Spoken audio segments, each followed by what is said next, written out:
Hello, welcome to number 1, reminding ourselves how to do drawing.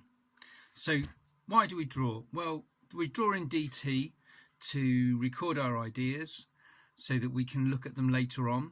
We draw in DT so that we can explain our ideas to ourselves and to other people.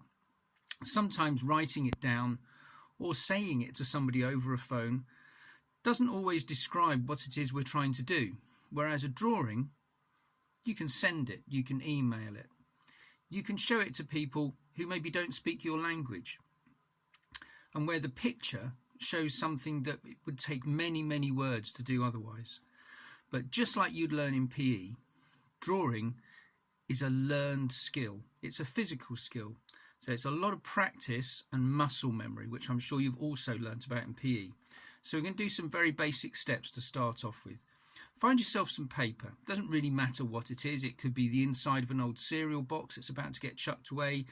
It could be the back of a letter that's come through the post that's got nothing on it. Anything. You don't need any fancy paper, and you also don't need anything fancy to draw with. Just a regular pencil or a pencil crayon, and I've got a piece of wood out of my shed. You don't even need a ruler if you haven't got one.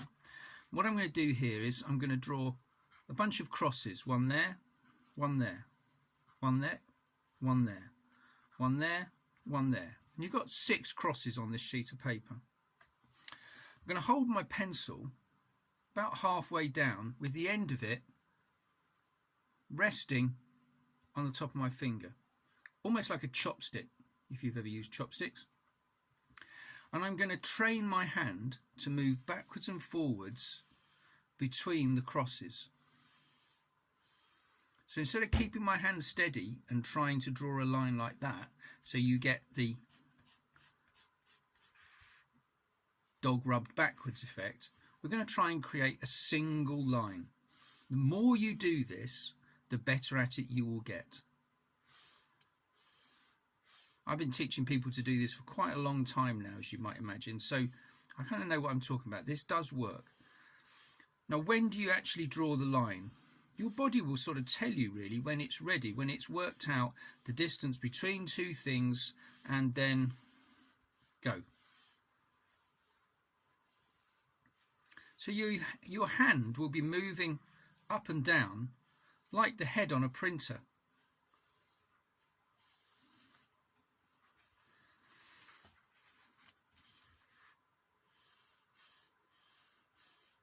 The first few may be fairly wobbly. We're not trying to get something here that looks as though it's been drawn with a ruler. We're trying to build up and keep up to fresh our freehand drawing skills. Now this comes in handy everywhere. DT, art, any lesson where it's useful to record things by drawing. Science is another great one for that. Don't worry about filling the paper or whether something's neat or tidy or finished. At this point, this is a warm-up. This is like stretching your legs, jumping up and down, swinging your arms, getting your muscles ready to work. Some people say, oh, I can't draw, or you're either born able to draw or you can't draw. Well, it's really not true, because writing, it's just like writing and drawing are the same thing, really. As you'll remember from when we talked about this in DT lessons, when writing first appeared, it would have been some marks pressed into a piece of clay that people would recognise for a sheep or wheat or bricks or trees.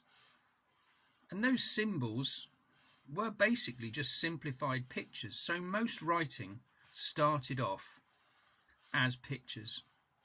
If you think about the Egyptians, they had that writing called hieroglyphics on the inside of their pyramids, and it was all pictures.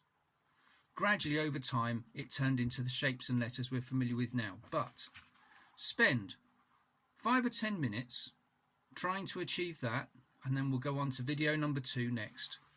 When you've filled the page up, draw your crosses the opposite way round, so we're not wasting paper.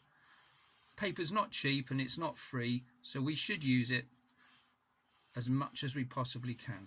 Remember that motion of the whole hand and your elbow moving and your upper arm moving as well. See you in the next one.